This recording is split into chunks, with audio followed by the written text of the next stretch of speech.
don't know whenever you would step my best, but I know that my money would never. Raise up, step my back. I think that life is what it is, but life is not what's made of what life was.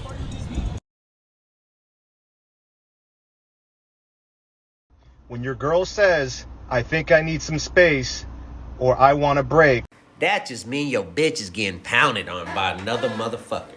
Might be even one, might be two, might be three, but it ain't you, bitch! But I really don't understand how a single mom with a one-income household is supposed to survive right now. I don't understand why all these average men are out here single when they could be coupled up helping you pay the bills, but they weren't good enough, were they? I bet they are now.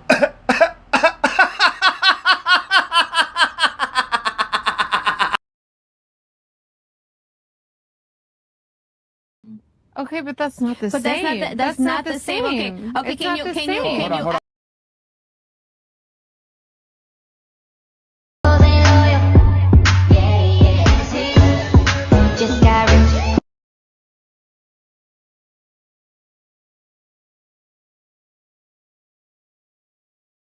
Pro tip to the fellas, stop dating women you cannot afford.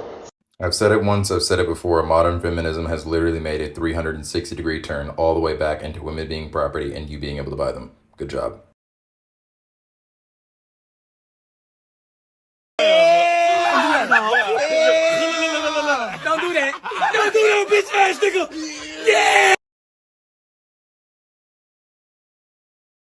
Breathe, nigga. Breathe.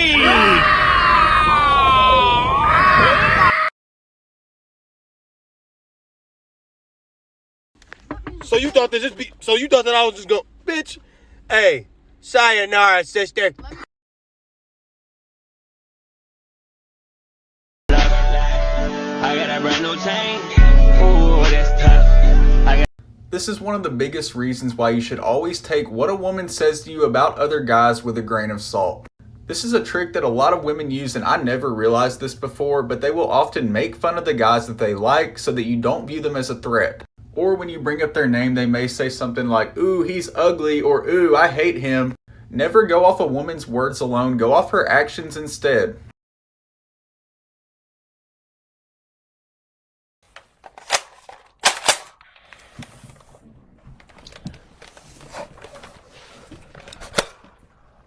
I hope you bulletproof for this about to hurt.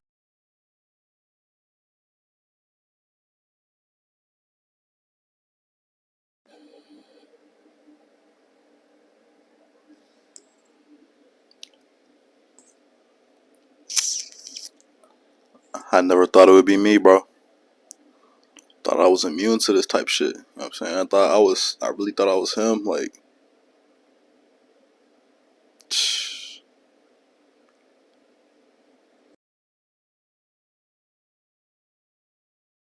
Listen, a woman will start hating you once she realizes she can't control you with her body or her tears. Manipulation is real. I'm trying to help you understand life so you don't fall victim. Understand life. Once she realizes that you got a soft spot for her, you're done. You're done. The more females you have, the more you'll understand female nature. So you're not doing nothing wrong by having a lot of females. All you're doing is understanding them. And you don't even gotta understand them. Just understand this. Focus on yourself. Yourself, bro. If you prioritize yourself over her, she's gonna prioritize you over herself. You'll lose money if you spend your time chasing females instead of money, because money attracts females. Listen to me. If she broke up with you, she took a bet against your future. It's on you to make her regret that. Sometimes you gotta just, when your girl's talking, mid-conversation, you just gotta pass her a breath mint for no reason. No explanation, no nothing. What I'm about to say is probably not going to make sense to a lot of you guys. But I'm telling you, I have seen this happen over and over again, and I know this from experience. If your guy and your girlfriend is talking to another guy who's a friend of hers, and they're meeting for the first time, maybe it's out in a social interaction, or maybe you're at a restaurant, whatever it might be, and that guy says, yo, you got a really good one here. Yo, she's a good girl. Hold on to her. That means that that dude is hooked up with your girl. I cannot make this up, and a lot of times your girl will not tell you about it. And even if he's a friend, even if she mentally thinks that he really is a friend, She's just not being honest with you. And that's where the issue really is. It's always the people that gas you up the most and make you feel secure in the relationship that you have that you got to worry about. I'm just keeping it real with you.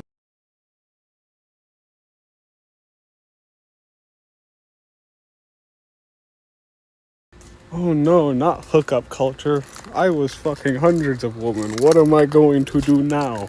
Fuck. I'm going to make this one really quick. But one thing I think this entire Lori Harvey leaving Michael B. Jordan thing has highlighted for me personally is just how inflated the marketplace right now is. You see, a lot of people don't seem to understand. Dating and the economy are kind of the same. They run on a capitalistic system. That is to say, the people that provide and represent the most value in the marketplace are the ones that get the most compensation from the marketplace. But just like the economic marketplace, there are seasons of highs and lows, bears and bull markets. There's hills and valleys, and there also exists the concept of bubbles. And I believe we're in a bubble right now, a bubble that I feel like is about to pop. Because just asking me from a logistical standpoint, there's absolutely no reason Lori Harvey should leave Michael B. Jordan. Logistically, that is. On an evolutionary psychology level, I completely understand it. Michael doesn't strike me as the kind of guy that has emotional strength. But logistically speaking, Michael B. Jordan is probably the best this woman will ever do. But she doesn't realize it. And the sad part about that is, it's not just her, it's a lot of these women in Hollywood. Kim Kardashian is never going to find another Kanye. Amber Heard will never find another Johnny Depp. Ciara will never find another Russell Wilson. Meghan Markle will never find another Prince Harry. Hell, if Jada gets dumped by Will right now, she is 50 years old and bald. She is never going to find another Will Smith. And yet these women have the confidence to either leave or stay and misbehave completely. Which, yes, a big part of is the fault of the man. Women usually get a lot of their confidence from the man they're with. They wouldn't do half the things they did if they didn't think they could get away with it. But at the same time, I feel like the environment that we've created so far has incentivized women to not have as much of a sense of urgency as they should have. Whether Lori Harvey realizes it or not on a logistical level, Michael B. Jordan is literally her first and last opportunity at a happily ever after. The problem is, she's not going to know till she's like 35. But just because it becomes evident at 30 to 35 doesn't mean the decline doesn't start at 25. You feel me? I don't know, man. It's just me rambling. What y'all think?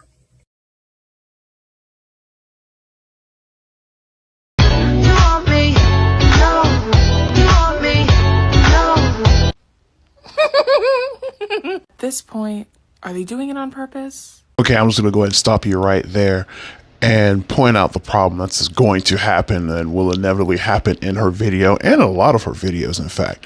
Now, I know for a fact that it's told by a lot of feminists and a lot of women, they will directly say, hey, when a woman states her preference, if she turns down a guy, don't you dare question why she's turning that guy down. Don't question her preferences. Just respect her enough to leave when she says no. And I agree with and support that. So, can someone explain to me why a high-profile feminist like her is now able to sit and try to tell a guy his motivations or question why he's not interested in fat women? And why does she go straight to claiming that it's fat phobia? Because we know for a fact that people like her defend women's choices of not dating short guys, not dating guys that appear to not have a lot of money or other criteria like that. So it gives hypocritical vibes, frankly, is what it's giving. But just time and time again, we point this stuff out, but for some odd reason, we're just going to be told, well, not all feminists are like that. That person, that particular feminist, has literally millions of supporters on this app. So I think we can at least translate that to a lot of feminists agree with her. And that's a problem. Tell you why your girl wants you back, fam. She wants you back. Fellas, you never let your girl spin the block. She either chooses to be in a relationship with you or she chooses not to be. If she sits up there and brings up, hey, I got a lot going on, I think we should take a break, end the relationship right then and there. For why do you need a break? When you're in a relationship, you're supposed to build together, right?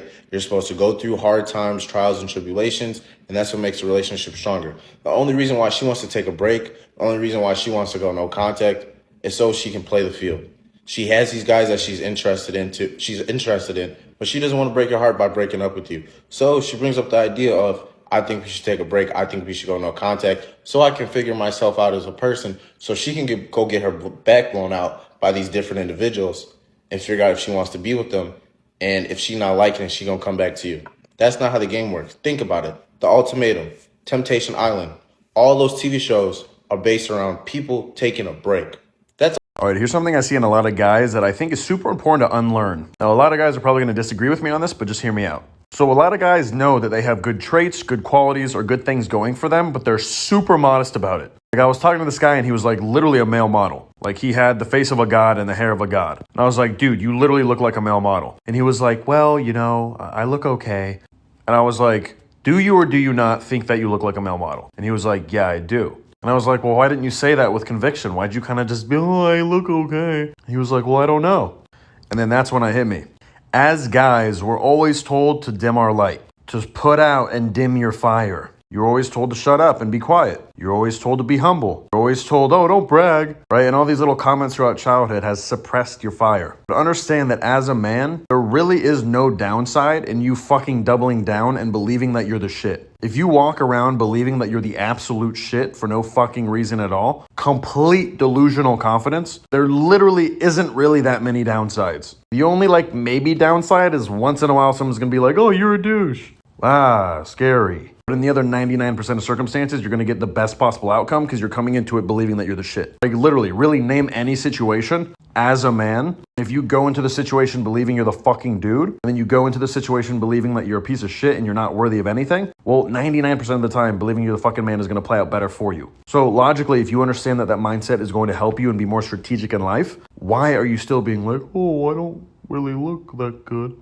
Be okay with letting your light fucking shine, my guy. Never get married. As a divorce lawyer, that's sound advice. But unfortunately, it's not that simple. If you want to fully avoid any implications of family law or divorce law, you should never have children, and you should also never live with your partner.